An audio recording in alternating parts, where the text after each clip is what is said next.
E aí, galerinha do canal, sou o Lelê, juntamente com o Tiagão. Fala, galerinha, tamo junto. Estamos no podcast 2 e vamos pegar o assunto que é interligado ao podcast 1, né? Que é sobre os estaduais, se eles devem ou não acabar. E nesse raciocínio, eu e o Tiagão acabamos dando exemplos, defendendo a tese em relação ao calendário. E aí, já até mesmo no último vídeo, dissemos, né, que o próximo podcast seria sobre esse assunto. E agora vamos tratar sobre ele, do calendário nacional, se ele deveria ou não se adequar ao europeu. O que você acha, Tiagão, sobre esse assunto? Bom, eu vou separar esse assunto em duas perguntas, que provavelmente vai ser o título do nosso vídeo. Devemos mudar o calendário brasileiro? Sim. Devemos se adequar ao calendário europeu? Não. E aí eu tenho uma saída um pouco diferente, eu não sei quais são as suas respostas para essas duas perguntas. Eu, conversando com colegas, até mesmo com você algumas oportunidades sobre esse assunto, eu sempre fui a favor do calendário nacional por N motivos, e com o tempo, até mesmo esse ano, eu comecei a perceber que ele deveria mudar. E eu pego pela nossa co-irmã, os hermanos. A Argentina, ela tinha um calendário até meio confuso, né, pelo sistema de competição deles, apertura e clausura, apenas um turno, cada competição, não é algo contínuo como é os campeonatos nacionais até na Europa, aqui no Brasil, 38 rodadas, lá não, lá tinha 19, parava 2 meses, aí voltava com as outras 19 rodadas. Sendo assim, eles continuaram com esse sistema, só que se adequando ao calendário europeu. E para mim, eu reforço a tese de que deveríamos manter o calendário justamente pela janela europeia. Para mim é o principal motivo. Não é nem por questão dos estaduais ou por questões das competições da Conmebol, até mesmo as competições da CBF. É justamente porque você começa um planejamento em janeiro, já numa janela europeia, só que não é a mais forte, que é a de verão. É uma janela que os clubes eles apenas contratam questões pontuais, como o Barcelona, por exemplo, queria um centroavante, ele só foi atrás de centroavante. Então, por mais que perdemos jogadores valiosos nessa janela, como foi o exemplo do Paquetá do ano passado, mesmo assim,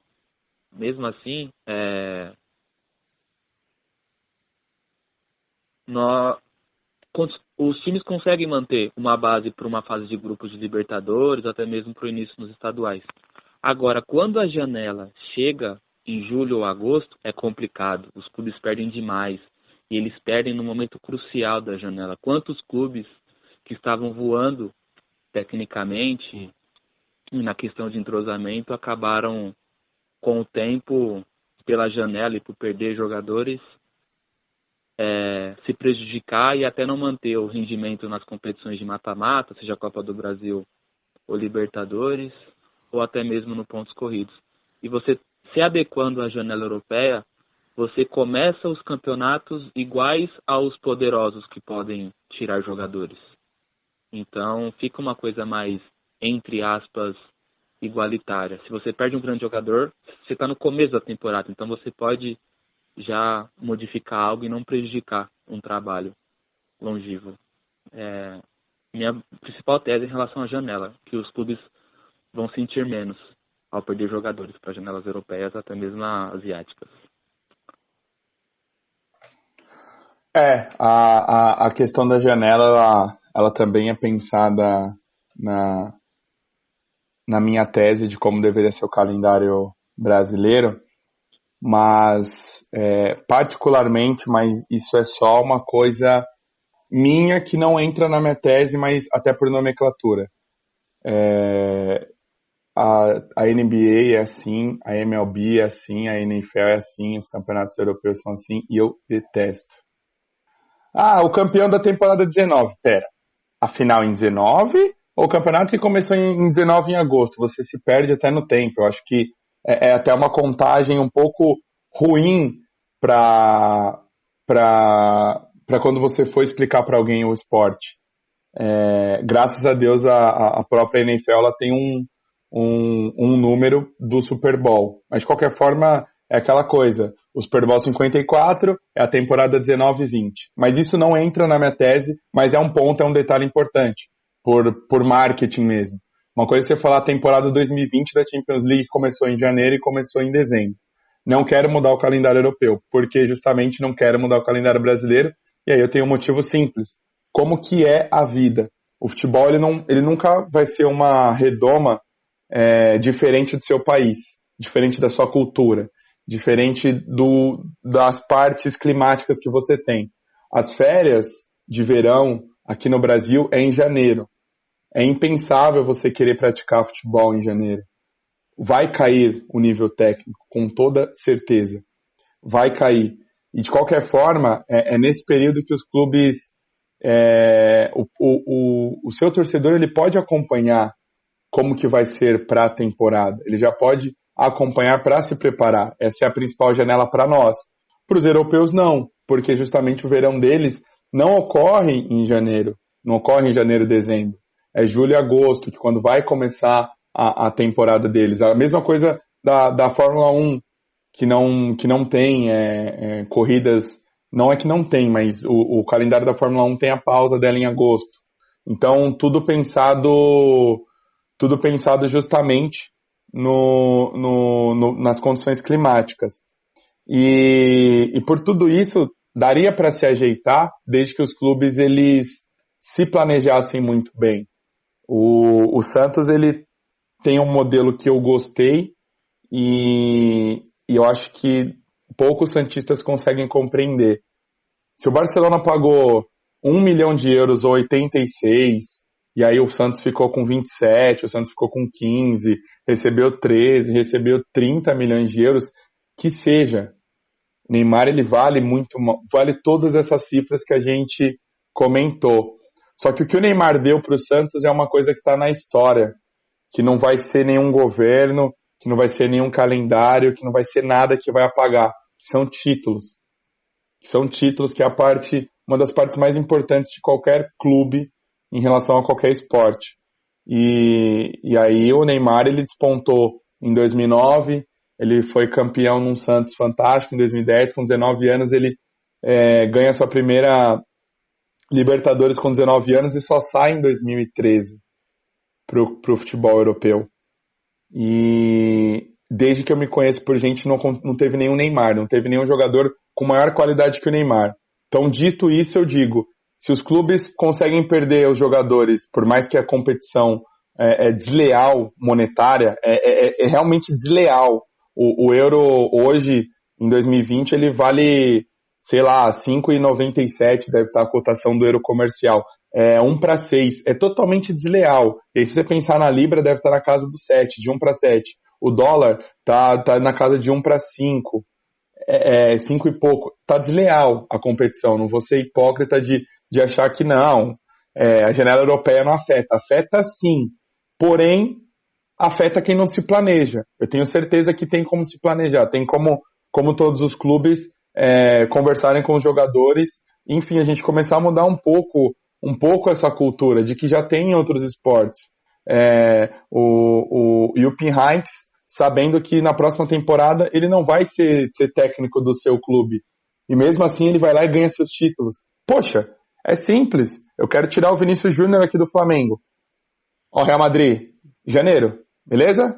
Janeiro não tem o jogo, é aqui. Você pode comprar agora, no começo de janeiro, mas eu me planejei pro Vinícius Júnior jogar 2019 inteiro. Você quer comprar agora em janeiro? A gente bate o martelo, ó.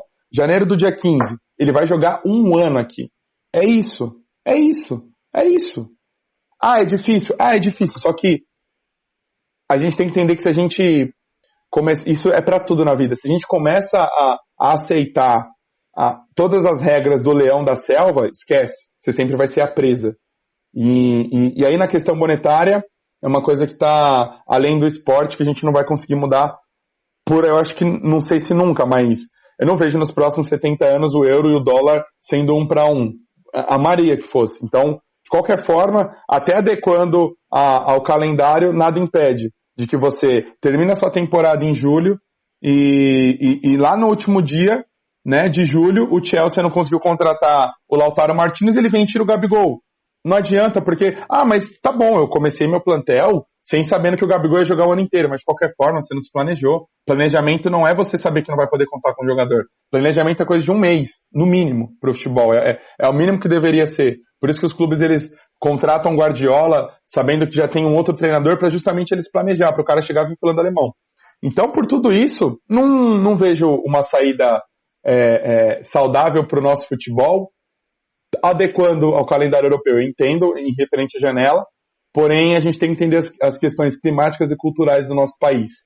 E aí jamais eu vou querer me converter a um outro país. Eu sou uma nação, eu sou um brasileiro. O futebol, não somos o país do futebol, mas somos um dos países que gostam de futebol. Eu sou pentacampeão do mundo, a Europa tem mais moeda, mas eu tenho o meu valor, e é isso. Eu vou ficar aqui na minha casinha. É uma posição até de uma postura dos próprios brasileiros em defender de que é bom, e se os clubes conversarem com os seus jogadores e falarem assim, eu vou te vender, calma. Só que, quando chegar aqui, o Real Madrid vai falar que é você, a gente acerta, só que você fala assim, Real Madrid, não vou agora. E se ele não quiser, então ele vai procurar jogadores na Bélgica. Vamos ver se ele vai encontrar Ronaldinho, Ronaldo, Romário, Rivaldo. Vamos ver, deixa ele procurar na Bélgica. Vai procurar. Vai procurar na Bélgica, procura na Argentina. Procura Higuaín, procura Agüero, beleza. Procura esses caras, que não foram bolas de ouro, por exemplo. E é por isso que eu não gostaria de adequar o calendário europeu.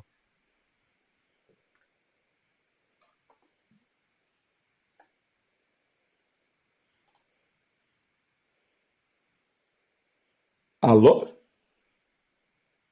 Perdemos o Lelê? Não. Tava no mudo. E não tava falando sozinho no mudo. Tem que prestar atenção. Não foi isso não. Eu tava prestando atenção para beber um pouco de água. Mas enfim, eu concordo com algumas pontuações que você colocou. A própria CBF já comentou sobre isso. É que tem dois fatores, além da janela, que é importante com a mudança do calendário. Mas tem essa questão mesmo, você citou de janeiro, dezembro seria um ano ruim para o futebol brasileiro. Em questões até da questão da torcida. Porque é um momento em viagens e tal, mas, sabe, seria até um exemplo. Metade do Brasileirão, você fazer uma viagem para Pernambuco e, coincidentemente, o Corinthians tem uma rodada contra o Sport. Também tem essas vantagens. Mas as outras duas questões é a questão da data FIFA, porque, todo ano é uma encheção de saco perder jogador para data FIFA. É muito ruim. Você é Flamengo em reta final de Brasileirão e Libertadores perdendo Gabigol, Bruno Henrique. É o Corinthians anos atrás perder Elias, Fagner, até mesmo Renato Augusto. Em outros anos o Fluminense perdeu o Fred. É uma questão muito ruim. E com a adequação do calendário, isso não tem como acontecer, porque como vai se adequar ao calendário europeu, o calendário europeu não permite esse tipo de erro de um Messi desfalcar o Barcelona porque ele vai estar jogando Argentina e Equador nas eliminatórias. Não tem como. A FIFA não permite em relação ao calendário, só aqui na América do Sul que tem esses problemas. A Argentina parou de ter esse problema, por exemplo. Então, e a outra questão também é a questão da divulgação da marca. A divulgação da marca de equipes brasileiras é muito fraca. Às vezes, para você conseguir divulgar a marca mundialmente, um clube brasileiro ele tem que ser campeão continental, ir até o Japão ou ir até o outro lado do mundo, sendo ali na parte asiática, para poder expor sua marca disputando o Mundial de Clubes. Caso contrário, é muito difícil, porque os clubes brasileiros não disputam amistosos, e é muito importante. Os clubes brasileiros tinham uma marca valiosíssima no início das décadas de 40, 50, 60, justamente por isso. Vira e mexe, você entra em veículos de mídia esportivos e vê lá que o seu time goleou o Barcelona, ou que o seu time goleou o Real Madrid em décadas muito abaixo. Por quê? Porque eram feitos amistosos. Então pode ter certeza que naquela época as pessoas conheciam alguns clubes brasileiros. Hoje é mais difícil, justamente porque o calendário não permite que uma equipe brasileira vá até Barcelona, jogar com o Barcelona. Recentemente teve a questão da Chapecoense, pela questão da homenagem, e teve a questão do Santos, pela questão da vinda do Neymar. Fora isso, é muito difícil, ou impossível, de um clube brasileiro jogar amistosos.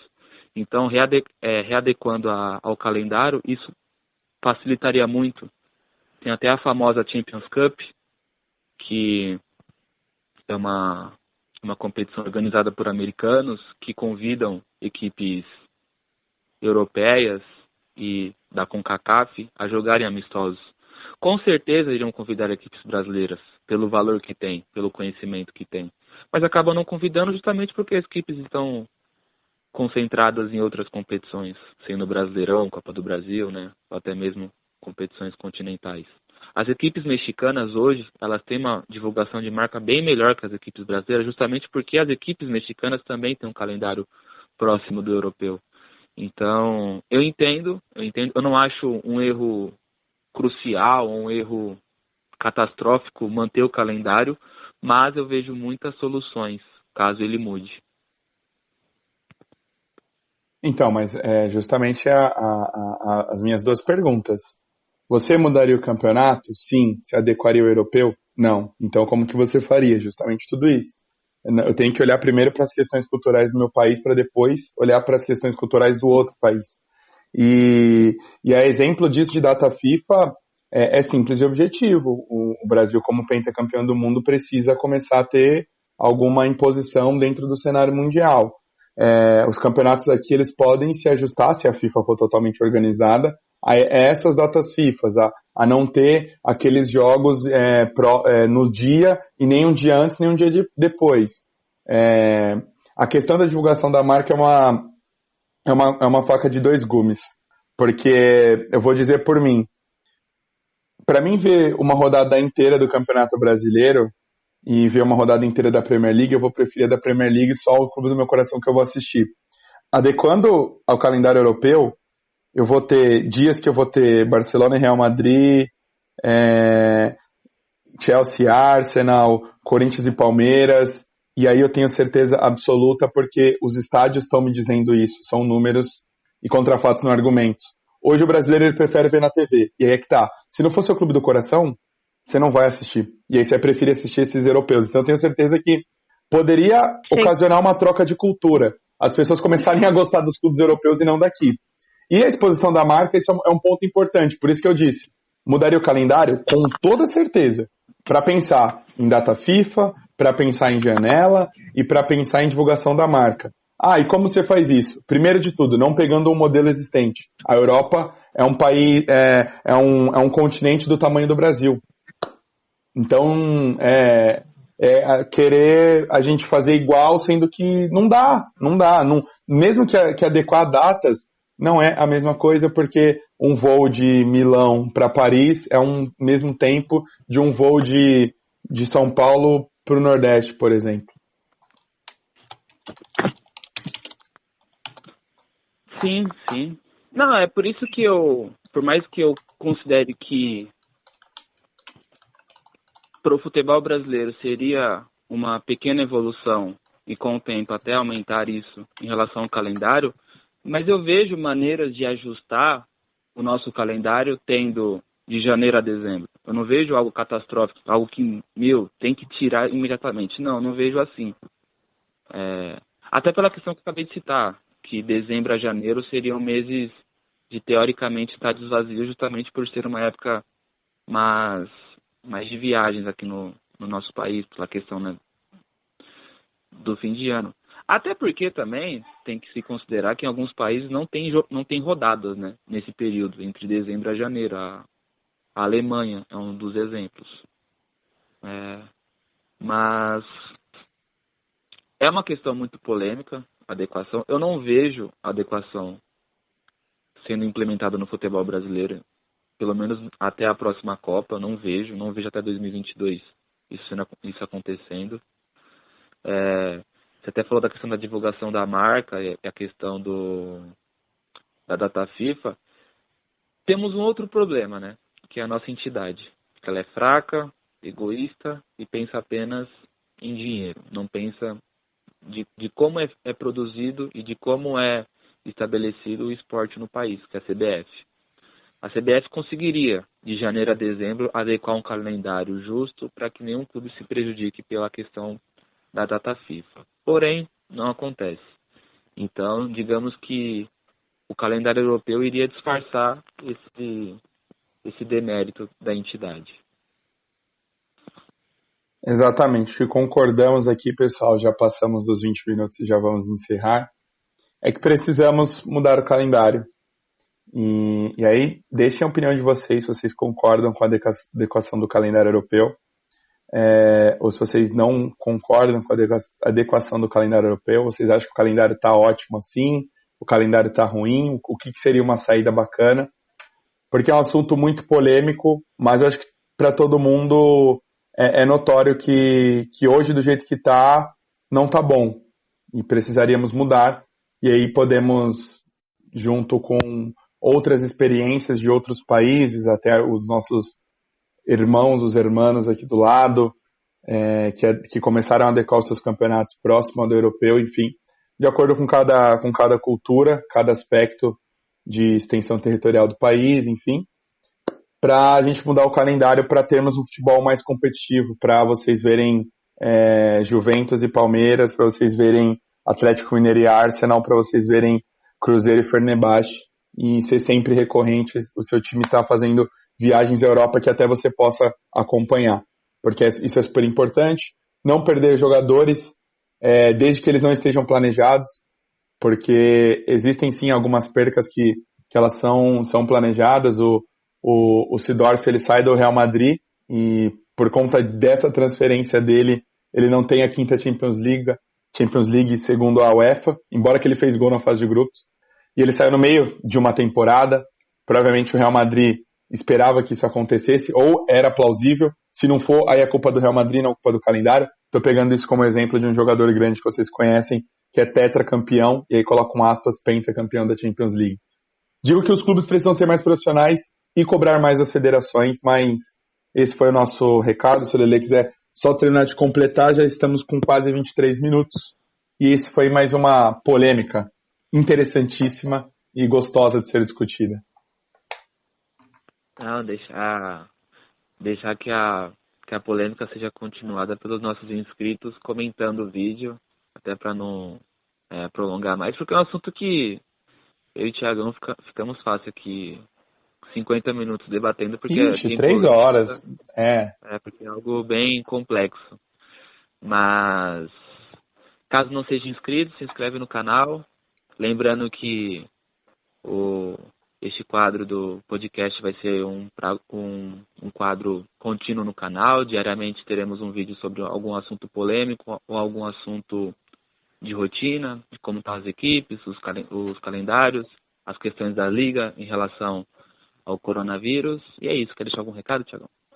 Não, só para deixar todo mundo acompanhar, toda segunda-feira às 11 horas, a certeza que teremos um podcast sendo postado aqui no YouTube. Caso precisar, dependendo das polêmicas, dependendo do assunto que for, a gente traz em forma de vídeo ou traz em forma de podcast, que esse aqui é o nosso segundo de muitos, porque tem muita coisa que é gostosa falar e discutir e refletir. Obrigado por todo mundo, para quem chegou aqui até o final. Saiba que você tem uma gratidão eterna no meu coração com você, por estar apostando no nosso trabalho. Obrigado, Lele, pelos comentários, pelas informações importantes. Só enriquece as discussões, tudo em prol de um melhor futebol, do melhor para nós, fãs do esporte, que ficamos alucinados e loucos por esses esportes chamados futebol americano, vôlei, basquete, Fórmula 1, enfim. Grande abraço. Exatamente. O esporte em geral. Agradeço a companhia, Thiagão. Valeu pela conversa. Se inscreva no canal, rapaziadinha. Compartilhe com os amigos sobre o assunto, porque o canal Mesa de Bar está vindo com bastante novidade. É isso. Beijão a todos. Lembrando, para ficar em casa, manter a saúde. Importante. Importante. Hashtag fique em casa e hashtag assista a Mesa de Bar. Exatamente. É isso. Abraço. Tchau. Fiquem com Deus. Amém. Abraço.